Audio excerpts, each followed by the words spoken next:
Mana nih? Panggilannya apa? Yohana. Yohana. Ana atau Yo? Ana aja ya? Ya, Ana. Oh, Ana. Gimana ceritanya? Ya, saya sih Katolik. Ya kan, dari kecil keluarga Katolik semua. Saya juga guru sekolah minggu. Oh, oke. Di Surabaya? Di Surabaya. Oh, gereja apa tuh? Gereja Kelahiran Santa Perawan Maria. Kelahiran Santa Perawan Maria. Terus? Kemudian banyak sih runtutan perjalanannya ya. Pertama itu dari melihat waktu itu adikku tuh mau masuk seminari waktu itu. Oh, berarti laki perempuan? Laki. Berarti selibat berarti? Iya, Oke. maunya selibat. Gitu. Terus? Kemudian ternyata di sana setelah baru beberapa minggu gitu ya, itu dia ada kekerasan, ada bullying di situ. Si adiknya? Iya. Dibully? Sampai fisik? Iya. Terus? Nah kemudian dia lari dari seminari itu, keluar. kabur lah ibaratnya untuk nyelamatin juga teman-teman yang di dalam. Oke. Terus? Gitu. Nah waktu itu sih saya sama papa sama ada satu romo sih itu cukup marah dengan hal itu gitu kan. Soalnya kan image saya kan Katolik itu ajarannya kasih ya gitu kan. Nah padahal udah ajarannya kasih, tapi kenapa hal seperti itu kan yang mau jadi romo kan, kenapa hal itu bisa dilakukan, bisa terjadi gitu. Tapi waktu itu diredam sama mama. Mama bilang udahlah nggak usah diperpanjang, kita mengasihi aja, kita mengampuni. Mungkin itu kan personnya seperti itu.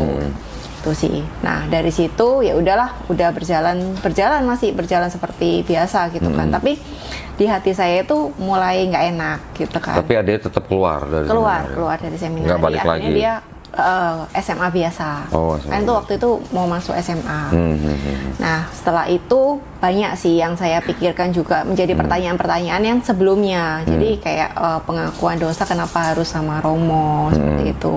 Kemudian kalau di Katolik itu kan ada hosti ya. Hosti itu kan sebetulnya perubahan dari roti jadi tubuh Kristus. Itu kan bukan cuma sekedar mengenang, tapi transubstansiasi namanya. Jadi nggak kasat mata, berubah tapi nggak kasat mata gitu kan. Kemudian yang saya kurang serak juga itu waktu mau Paskah itu kan juga cium salib, cium patung kaki ya. Itu sih yang jadi pertanyaan ya, tapi ya masih berjalan sewajarnya aja. Kemudian tahun 2020 yang awal-awal pandemi itu ya saya melihat kan ya kita ajarannya kan kembali lagi ya, kasih lagi ya. Tapi pada kenyataannya itu kenapa nggak kejadian, nggak kelihatan buat aku gitu loh. Itu kenapa? Karena kan waktu pandemi itu kita itu udah kayak mau kiamat ya, udah kayak maksudnya udah nggak tahu sempat kena COVID gimana. Sempat kena tapi nggak pernah cek kayaknya. Oh, nggak pernah cek. Jadi berarti nggak pernah dicocok hidungnya? Oh pernah sering, karena kan dulu kerjanya di kantoran jadi mesti dicolok sih kalau mau masuk kantor. Nggak pernah WFH? WFH. Oh. Rolling waktu itu 2 minggu sekali di rumah kayak gitu. Nah sejak COVID itu saya melihat partisipasi dari gereja ya untuk kayak misalkan tukang beca yang di depan itu kan mereka kesusahan ya untuk pekerjaan, untuk makan dan segala macam mereka. Nah saya itu kebetulan saya kan bergerak di bidang finance. Ya saya tahu lah kurang lebih untuk yang di dananya lah ya seperti itu, dan itu cukup besar gitu. Tapi kenapa ya ibaratnya gini, kalau kita beriman kepada Tuhan ya kan, berarti kan kita itu bisa memberikan apa yang kita punya. Kalau misalkan kita dipanggil waktu COVID itu, kita mau bawa apa sih? Nggak ada yang kita bawa kok. Nah, dan kemudian kalau misalkan kita percaya, ya udah nggak usah planning sampai oh ini berapa puluh tahun ke depan, berapa itu dananya ada dan segala macam. Padahal kalau waktu COVID kita belum tahu loh itu beneran udah kiamat beneran atau masih ada hidup ke depan gitu kan. Nah, ya kasih itu jadi nggak nampak di aku. Gitu. Nah dari situ juga akhirnya aku berusaha untuk cari tahu. Awalnya sih cari tahu murninya itu gimana, ajaran murninya gimana, gitu sih. Awalnya di situ. Terus, akhirnya Apa yang ditemukan? Awal ditemukan.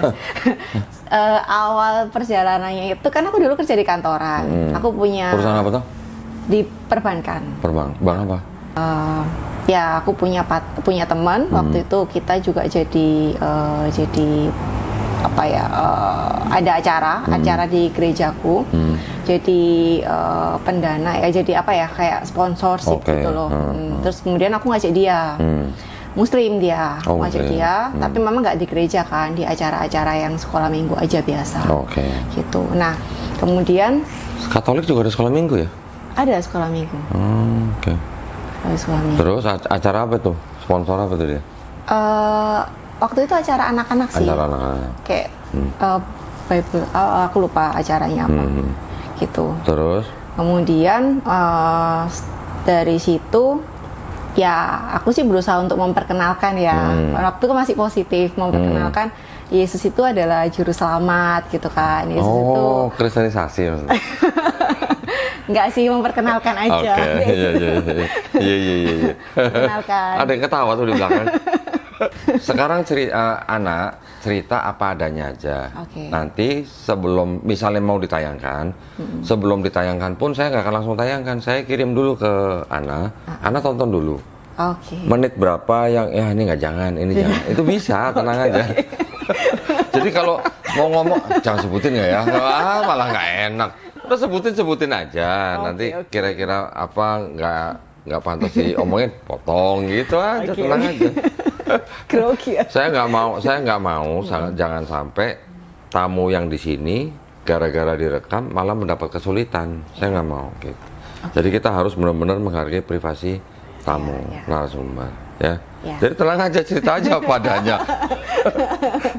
Nanti dipotong-potong kasih tahu saya, kok menit sekian gitu. Ya. Terus akhirnya setelah memperkenalkan Yesus gimana? Berdebat. Berdebat. Maksudnya bukan kita tukar-tukar pikiran ya, tukar pendapat, begini. Terus. Ya, berdebat pasti. Ya udah, terus dia membawa, jadi dia kasih saya waktu itu kita tukar apa? Tukar kitab suci. Tukar kitab suci, waduh. Jadi saya dikasihin Al-Quran, kebetulan itu yang ada tulisannya bahasa Indonesia. Terjemahannya. Jadi saya kan nggak bisa bahasa Arab ya, jadi saya baca untuk bahasa Indonesia. Nah dari situ mulai autodidak, jadi mulai belajar ya. Baca sih Al-Qur'annya, ngerti ya nggak ngerti awalnya. Baca terjemahannya juga. Tapi nggak ngerti juga. Iya, maksudnya kan masih bacanya secara global aja sih, gitu. Iya. Tapi baca semua nggak dari depan sampai habis? Iya, sampai habis. Wah, keren loh. Keren. Walaupun terjemahan, tapi kalau baca sampai habis keren. Belum semua orang Islam walaupun baca terjemahan sampai habis. Belum tentu semua. Tapi maksudnya waktu Yohana baca dari depan sampai belakang sampai habis itu paham konteksnya? Ada beberapa yang paham, ada beberapa yang belum sih, gitu. Terus yang Ono baca nggak itu? Kenapa? Yang Ono baca Bible nggak? Baca. Dia baca semua nggak dia? Baca semua. Baca semua. Terus? Ya udah, kita tukar pikiran, ya kan. Terus saya juga belajar baca-baca dari podcast. Saya dengar yang dari Felix Xiao, terus dari Kodondi juga. Dari saya ada, gitu kan. alhamdulillah. Terus yang berdebat sama kayak pendeta-pendeta. Di Surabaya malah? Ya kayak nama itu. Iya, kayak nama. Nah jadi ya saya belajar dari situ juga sih. Kemudian saya baca lagi Alkitabnya. Baca ulang Bible-nya. Baca ulang Bible-nya. Sebelumnya baca Bible sudah cover to cover belum? Udah semua. Iya, tapi ya berapa kali? Enggak. Lebih ditekankan. 10 kali ada? Enggak ada. Enggak ada. Tapi lebih ditekankan kan biasanya kalau Katolik ya lebih ke Injil sih. Kan ada yang perjanjian baru maksudnya. Iya, perjanjian baru. Ada yang udah dipilihin kalau di Katolik. Jadi ya bacanya lebih ke situ. Bacanya yang ada Deuterokanonikannya juga kan? Iya, yang ada di Deuterokanonikan. Terus? Udah, ketika saya baca ulang lebih netral nih, karena kan pengen melihatnya sudut pandang yang netral. Aku kan pengen cari tahu murni ajarannya itu seperti apa sih, yang benar itu seperti apa gitu kan. Ya udah, ketika aku baca Bible-nya lagi, ternyata banyak di situ memang yang Yesus tuh bilang ya udah berdoanya itu ditujukan kepada Allah, Bapa, iya. kepada Bapa. Dan hal-hal seperti itu kan kadang-kadang agak diabaikan ya, lebih dibawakan ke doktrin yang Yesus adalah Tuhan gitu kan, yang kalau tidak percaya ini, itu kan hal yang tidak bisa dilogika katanya. Jadi kalau tidak mempercayai ini berarti saya nggak beriman katanya, seperti itu. Tapi mohon maaf saya potong ya. Tapi ketika Yohanes sudah baca Quran, terus kemudian baca ulang Bible-nya, berarti kan Yohanes sudah mengetahui bahwa di Quran ada sosok Nabi Isa Al-Masih. Iya, betul. Atau Yesus Kristus. Yes, sudah betul. memperbandingkan itu belum? Sudah. Sudah. Gimana? Pandangannya gimana waktu? Ya, waktu itu juga jadi perdebatan juga. Oke. Seperti yang Yesus tuh disalib apa enggak? Ya. Dia perdebatan sama teman saya itu. Oke. Gitu. Terus akhirnya? Akhirnya waktu itu saya nemu satu ayat yang Di Bible. Yang tentang hari terakhir ya, hari penghakiman. Yesus tuh kan bilang, aku duduk di Putra, atau Yesus tuh duduk di sebelah kanan Bapa. Harinya kapan itu tidak ada yang tahu. Malaikat pun nggak tahu, Putra pun nggak, anak pun nggak tahu, hanya Bapa yang tahu. Berarti kan di sini udah jelas ya, ini pribadi yang berbeda gitu. Pribadinya memang berbeda. Iya. Pribadinya kan memang ada 3. Pribadinya memang berbeda. Iya, pribadinya. Nah kan Bapa memang bukan Yesus, Yesus bukan Roh Kudus bukan Bapa. Tapi ketiganya kan hakikatnya sama. Betul. Saya bisa mewakili pendeta jawab nih. Oke. Nah, kemudian kan saya lihat yang punya Kodondi yang Alkitab yang tebel segini, yang punya Romo itu kan. Ternyata di Alkitab saya itu juga ada kok yang ayatnya. Iya, yang tapi di situ dikurung kok. Jadi kalau ayat yang menjelaskan Trinitas tuh dikurung sama dia, gitu sih. Sudah tahu artinya dikurung itu apa? Sudah. Sudah tahu. Waktu nonton video saya baca yang screenshot itunya, keterangan catatan kakinya enggak? Udah, tapi kan banyak dibacain kan. Gitu. Oke. Nah, setelah mendengar itu gimana rasanya? Ya. Shock kah? Atau marah kah? Atau sedih kah gitu? Enggak sih. Kalau marah sih enggak ya. Karena kan memang dari awal saya kan harapannya mencari yang benar gimana. Dan hal itu juga sempat jadi pertanyaan waktu saya SMP kalau nggak salah. Oh gitu? Iya, sempat jadi pertanyaan. Dari SMP udah nanyain begitu? Iya, cuman kan waktu itu nggak dapet jawaban yang memuaskan ya, seperti itu sih. Ya baru dapet jawaban ya sekitar ya dalam 5 tahun terakhir ini sih. Oke. Gitu. Sebetulnya saya pingin mu'alaf itu dari tahun lalu. Oh gitu. Terus? Cuman masih belum srek. Jadi ada yang apa ya? Udah tahu memang kebenarannya, tapi gimana ya? Beda sama yang sekarang tuh beda. Oke. Yang dulu belum menggebu-gebu gitu ya? Belum. Apa gimana? Mau melangkah itu kayak takut gitu. Oke. Jadi takut nerima tanggung jawabnya, takut jalaninya, takut image di keluarganya. Maksudnya banyak lah yang dipikirin. Terus ngomong sama orang tuanya bagaimana gitu sih. Belum siap lah, belum siap untuk menjawab. Gitu. Sekarang udah siap? Udah siap. Orang tua sudah siap? Udah cerita. Dua-duanya? Iya. Wih, merinding. Udah setuju? Ya, mama sih kalau dulu ya sebelumnya itu saya pernah spill dikit-dikit dan itu cukup mengundang emosi. Maksudnya amarahnya kelihatan. Mama baik pun saya juga ngerasa kok jelasinnya gimana ya ke mama ya biar enak gitu kan. Terus dalam waktu perjalanan ini kan saya bawa dalam doa juga ya. Doanya siapa? Ke Allah. Kau Allah. Oh, tanya dulu ya. Siapa tahu doanya ke Yesus kan. Terus? Dan ya alhamdulillahnya ya kan, itu saya setahun ini dipertemukan dengan orang-orang yang tepat juga sih. Jadi kayak udah dikirimin memang waktunya. Jadi saya punya teman kantor kan, saya pindah tuh dari kantor yang lama ke sekarang ke investment gitu kan. Nah di sini saya cuma berdua. Jadi saya punya sahabat satu di kantor. Teman cewek gitu ya. Nah dia banyak sharing sama saya gitu. Dia muslim. Terus tuh, saya banyak sharing sih dengan dia, cerita-cerita bagaimana sih tentang Islam, memperdalam lagi gitu. Jadi lebih ke ini ya, kena ke hatinya ya. Tadi kan lebih ke logika dulu. Oke nih, clear nih. Tapi kan ke hatinya belum yang klik gitu. Terus saya juga ketemu sama Coach Rene itu. Itu waktu ada acara dengan kantor sekitar bulan Oktober tahun lalu. Nah, saya waktu itu saya bertanya di forum itu, dan Coach Rene bilang waktu setelah forum itu saya bilang saya ini kepingin belajar, saya itu lagi belajar Islam dan saya kepingin mualaf, cuman masih ada masih ada kendala gitu kan. Nah ya udah kemudian sama Coach Rene ini dia bilang ya udah ini nomor saya, nanti kalau misalkan kamu ada yang mau ditanyakan saya open untuk discussion gitu kan. Ya udah 3 bulan saya abaikan. Oh gitu. Udah minta nomor dicuekin gimana? Terus? Nah waktu Januari kemarin ini sih baru Januari. Ya saya dengar yang podcastnya Felix Xiao. Ada pertanyaan yang tiba-tiba muncul. Oke, saya tanya ada 3 pertanyaan nih ke Coach Rene kan. Nah ya kalau misalkan dibales ya udah, nggak dibales ya mungkin dia lagi kan orangnya sibuk banget kan, dia motivator juga kan. Dibales ya udahlah, nggak ya nggak apa-apa deh. Dibales nggak tuh? Ternyata dibales. Oh dibales, alhamdulillah. Ya, alhamdulillah dibales. Terus? Gitu. Ya dari sini sih saya merenung lagi, saya bawa doa lagi. Bener-bener saya ambil waktu sendiri gitu ya.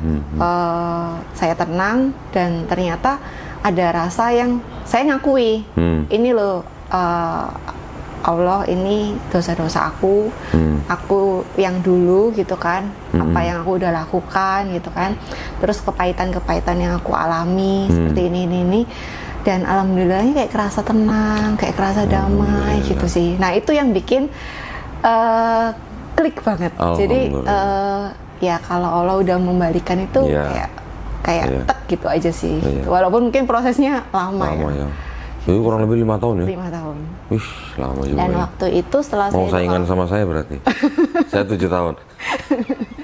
Saya doa malamnya, oke nih, saya udah yakin gitu ya. Saya belum cerita ke siapa-siapa ini, ya kan? Besoknya saya cerita ke mama. Gitu, terus saya ajak ngomong, saya bilang saya minta maaf ke mama buat kesalahan saya yang selama ini ya, mungkin ada buat mama marah, buat apa gitu kan. Terus kemudian saya cerita, saya itu kepingin mengembangkan diri saya gitu kan. Saya pingin ini ada planningnya. Kemudian saya cerita, saya mau mungkin saat ini saya ada keyakinan yang berbeda sama mama.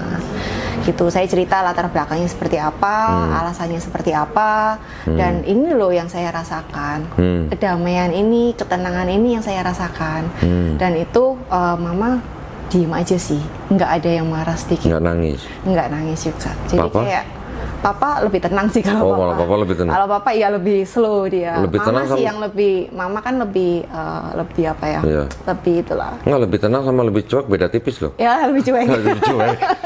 Baru ngaku. Kalau Mama kan lebih bawa perasaan. Jadi saya jaga perasaannya Mama juga sih. Tapi siapa? Saya terkesan dengan caranya Yohana memberitahu mamanya loh. Pintar caranya. Nggak semua orang bisa begitu. Oh, oke. Iya, nggak semua orang, walaupun sama orang tuanya sendiri bisa seperti Yohana ngomong gitu. Dan itu ternyata diterima mama walaupun sedih tapi ya. Iya. Gitu ya. Jadi mama itu sampai nggak bisa berkata-kata, tapi nggak yang marah, nggak emosi sampai 3 kali sih. Kamu yakin? Ya udah. Walaupun tahun lalu pernah ngasih tahu juga, udah masih marah-marah waktu itu. Iya, tapi nggak berani ngomong secara ini ya. Saya cuman bilang saya belajar gitu, spill aja sih, nggak bilang saya pindah, enggak. Terus, tapi kalau yang ini beneran saya. Ketika mamanya sudah nanya 3 kali, kamu yakin, akhirnya setuju. Iya, oke lah, maksudnya nggak, setelah itu nggak ada pembahasan yang lebih lanjut dan alhamdulillah sikapnya mama ke saya itu benar-benar yang lebih baik daripada sebelumnya. Waduh, keren. Jadi nggak ada yang marah-marah atau gimana? Oh, bagus banget ya. Berarti nanti pulang dari sini, Yohana sama mamanya tuh berarti adu kebaikan. Iya. Adu sayang-sayangan gitu. Iya, rencananya sih. Gitu, harus gitu. Gitu. Harus lebih banyak kebaikan buat Iya, benar. Gimana caranya Yohana ngasih lihat mamanya kalau sebelumnya sudah sayang dan hormat, sekarang harus lebih sayang, harus lebih hormat. Oh, itu kalau ini bisa jadi mamanya nanti yang ikut. Insya Allah ya. Alhamdulillah. Jadi sudah tidak ada yang perlu dibicarakan tentang iman yang lama kan, berarti kan? Aman sih. Aman. Aman. Pertanyaan kemarin itu yang sempat saya lontarkan ke Mama ya, Mama kan selama ini kan baca Alkitab ya kan. Nah, bagaimana kalau memang Al-Quran ini adalah dari Allah juga, dari Tuhan juga gitu. Terus mamanya ada komen apa? Ya, Mama merasa Mama menjalankan ini aja belum sempurna, gitu, belum bisa gitu. Jadi belum mencari tahu yang ini gitu. Oh, Yohana harusnya ngomong gini. Kenapa Mama tidak bisa menjalankan yang sekarang dengan sempurna? Karena yang ada di kitab sekarang itu, walaupun terlihat bagus, ya, bahkan sangat bagus, tapi kalau bahasa Jawanya tuh too good to be true gitu. Yeah. Tidak bisa diterapkan di dalam kehidupan bermasyarakat. Kalau cuma untuk diri sendiri mungkin bisa. Iya, ya. betul. Tapi untuk bisa dijadikan apa ya namanya ya, kayak semacam penerapan atau implementasi dalam masyarakat tuh nggak bisa. Iya. Untuk diri sendiri pun belum tentu bisa, apalagi untuk masyarakat. Iya, betul. Tahu kan maksud saya kan? Paham. Contohnya apa? Ya, maksudnya aku. Jadi saya sendiri kan, aku ini gelas kotor gitu kan. Nah, ketika saya itu di titik yang di saat itu saya juga doa dan saya doanya juga getu banget doa. Getu. Surabaya ini metu. Oh iya. Apa ya bahasa Indonesia? Getu ya mau. Ya, maksudnya kencang gitu ya. Iya, adorasi lah, inilah. Ya. Pokoknya saya yang saya maksud tadi begini. Oke, sekarang kalau dibilang ajaran kekristenan, kekristenan itu kan Protestan, Katolik, Ortodok gitu kan. Ya. Imannya sama, ajarannya kurang lebih sama lah ya. Kasihilah musuhmu. Ya. Gimana penerapannya? Orang atau pendeta atau romo mungkin hanya bisa bilang itu maksudnya tidak membalas kejahatan dengan kejahatan, dah gitu aja. Ya. Tapi prakteknya apa bisa gitu? Sulit sih. Sulit. Kalau kamu ditampar pipi kanan, kasih pipi kiri, bagus, bahkan sangat bagus gitu ya. Tapi kan ngajarin orang jadi nerimo. Iya. Betul nggak? Betul. Dan sulit diterapkan. Sulit. Pernah? Ya pernah. Pernah ditampar kanan kasih pipi kiri? Oh belum. Sih. Kalau itu enggak sih. Nah itu, maksudnya itu. Jadi itu kesannya bagus, kelihatan bagus, bahkan sangat bagus, tapi tidak bisa diterapkan. Di pengadilan ada nggak ajaran atau konsep kalau tampar pipi kanan kasih pipi kiri? Nggak bisa kan? Ya. Itu maksudnya. Jadi gimana ya? Saya senang sekali Yohana bisa sampai sini. Malah saya dapat kabar kemarin tuh dari Pak Handoko. Oh iya. Yohana sudah ke sekretariat YPMI di Surabaya. Sudah, saya ke sana waktu itu. Ceritanya kemarin ke sana mau ngapain? Mau tanya-tanya dulu. Oh, belum mau syahadat. Oh. Mau lihat dulu kan waktu itu kan cari yang srek lah. Oh, oke. Oh, terus dari Pak Handoko dikasih tahu suruh kesini atau gimana? Enggak, sama ini Mbak Suci. Oh, Suci. Oh. Saya yang bilang ke Mbak Suci untuk saya kayaknya di Jakarta aja dan ke ya gitu sih. Syahadat itu bisa di mana saja. Iya. Di masjid mana aja bisa. Iya. Nah, cuman memang sayangnya belum semua masjid itu bisa mengeluarkan sertifikat yang dari yayasan gitu. Ya. Kan tidak semua masjid ada yayasannya. Ya. Gitu. Nah itu masalahnya. Jadi ada masjid-masjid yang sudah mensyahadatkan orang, memberi sertifikat, tapi karena tidak ada yayasannya, itu nggak bisa dipakai buat administrasi negara. Buat ganti KTP nggak bisa, nggak diterima. Gitu. Dan kemarin kan sebetulnya kan saya janjian sama Coach Rene karena kan memang ya dia juga bantu saya kan untuk sampai di sekarang gitu kan. Ya kebetulan dia hari ini nggak bisa. Oh, janjiannya mau ketemu di mana? Mau di sini, mau ikut saya syahadat. Oh, mau Masya Allah. Ngeliat gitu. Masya Allah. Tapi kebetulan anaknya sakit ya udah. Gitu sih. Alhamdulillah. Gak apa-apa lah, kalau nggak gitu kan nggak ketemu. Iya. Tapi maksud saya nih jauh-jauh dari Surabaya ke Jakarta. Gak apa-apa. Karena kan yang dicari kan beda ya. Bukan masalah jaraknya ya, tapi kita bisa ngobrol, bisa saya juga nambah ilmu juga kan dari Bu Doni itu sih. Oke. Masih penasaran mau lihat lagi yang itu? Yang di kitab yang tebel itu? Boleh. Oh, boleh. Boleh. Aku cari loh itu kok untuk beli ya kan. Ternyata harganya mahal dan aku nggak tahu itu beneran ada atau bohong gitu. Yang terakhir lihat harganya berapa? Kitabnya 10 jutaan kayaknya. 10 juta? Di mana? Di mana? Di internet. Oh, enggak maksudnya di toko hijau, toko oranye, apa toko merah apa? Udah lama sih. Udah lama ya. Tapi kemarin, yang yang saya punya temen juga kan, dia itu adiknya Romo. Nah, memang ada beberapa yang itu sih punya. Memang, punya dan bilang memang ya ada beberapa ayat yang ditambahkan. Mel kemarin ada nawarin kitab yang tebal merah itu berapa? Oh, apa suci ya? Berapa, Ci? Wah, 70 juta.